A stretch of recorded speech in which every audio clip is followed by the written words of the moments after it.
Suicide is the 12th leading cause of death in the U.S. In 2020, the CDC reported nearly 46,000 deaths as a result of suicide. That averages about one death every 11 minutes. It's estimated that about 275,000 people become suicide survivors every year. In 2020, 12.2 million seriously thought about suicide. 3.2 million made a plan for suicide. 1.2 million attempted suicide.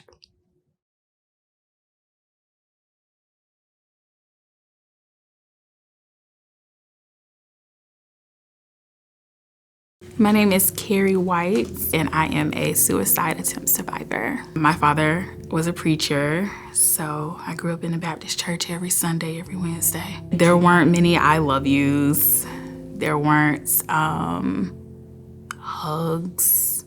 I just knew my parents loved me. I mean, I knew they would never let anything happen. I knew that if I needed them, they were there. I will be honest and say that I am rebellious or was rebellious.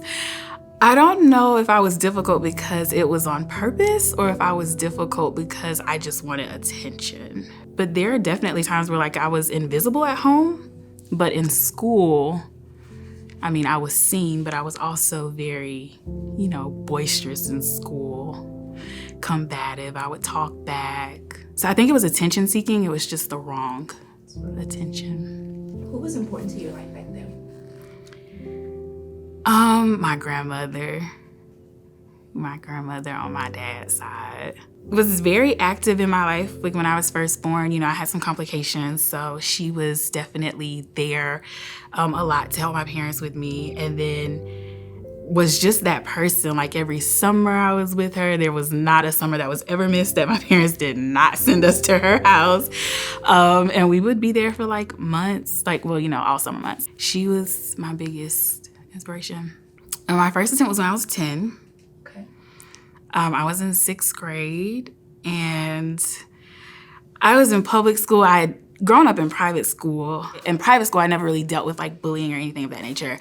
But when I got to 6th grade and I went to school, of course, there are kids that come from all these other elementary schools, and I was always bullied and picked on. The experience that led to it, so I started my period that summer, and I went to school and I was in science class. I was taking a test, and my teacher, Ms. Jacobs, would have us bring our test up to her, and I had on these pink windbreakers and took her the test, and I was walking back to my seat. She told me to come back to the front, but walk backwards. And I was walking backwards. And she sent me to the nurse and told me that, my period was on. And she was loud about it. And the kids started laughing. So go to the nurse, they call my mom. My mom just wants to bring me a pair of changing clothes. She doesn't want to take me home. And I remember walking home, because I would have to walk home because we lived too close to school. And other kids would walk home, and it was always just something. And I just remember coming home one day, and my dad had this little antique revolver gun that he would keep in his study, in a drawer in his desk. And I looked at it, and I didn't do anything with it the first time, but then maybe a few days or a few weeks later, I had come back home, and there was nobody home but me. And I pulled the gun out, and I did pull the trigger, but I didn't necessarily know it needed a bullet in the gun. So I pulled the trigger, nothing happened, but I got super scared. And I put it back, and I tried to put it back, exactly how my daddy had it, because if something is touched, he can pretty much tell. And I put it back. The next day, I remember asking some kids, hey, how do you use a gun? And somebody was telling me how to load the bullets in the gun. And then when I came home, that was when I officially tried it the first time, not really knowing how to work the gun. And then when I pulled the trigger, nothing happened. And then I remember putting it away, and I went up to my room and I was crying. I was super scared. And I never talked about it. I couldn't believe I had tried to do it. I couldn't believe that it didn't work. And I started thinking about what would happen if it did work. And I just remember being so scared, so confused, so not knowing how my parents would feel. I think I was just all over the place. Fast forward to the next attempt. How old were you? So I was in high school. I think I was either 15 or 16.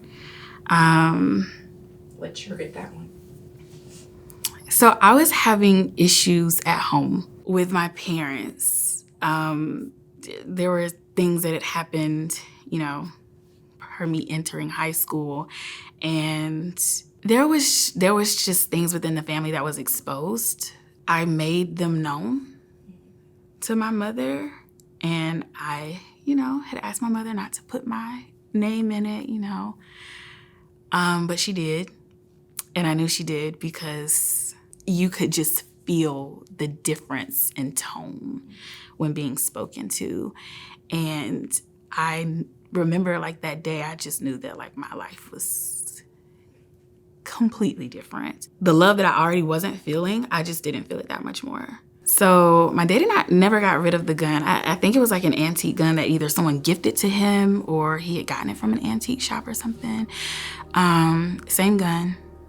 This time I definitely knew how to load a gun. And that's when I learned that it was actually Russian roulette that I was playing. I put one bullet in it and did the little spin and pushed it back in. And this time I actually had the gun at my head, pulled the trigger, nothing happened, and I put the gun down. The thoughts going through my head on the second attempt were to make my father feel guilty, to make him feel responsible, but then to also remove myself from the situation. I did not tell anyone at that moment. I think my sister knew, because I know my sister had come home and she'd asked me what was I doing in the study. And I said nothing. And I just went to my room. So I don't necessarily know that she knew what I was messing with. I just know that she knows that we should never have been in there. I know myself and my family enough to know that we grow up just going the next day as if everything's okay. So I'm pretty sure I just went on as if nothing ever happened, everything was okay. What would you consider your recovery or a recovery? Or processing, seeking help? I gave myself something to look forward to. So I would always look forward to the moments when I would go be with my grandmother. There are moments where, when I'm with her, I'll say something and she doesn't respond. So of course at that time I'm thinking she can't really hear.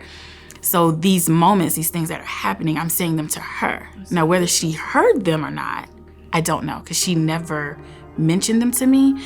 But there would always be moments where she would just be like, if you're ever going through something, you should pray.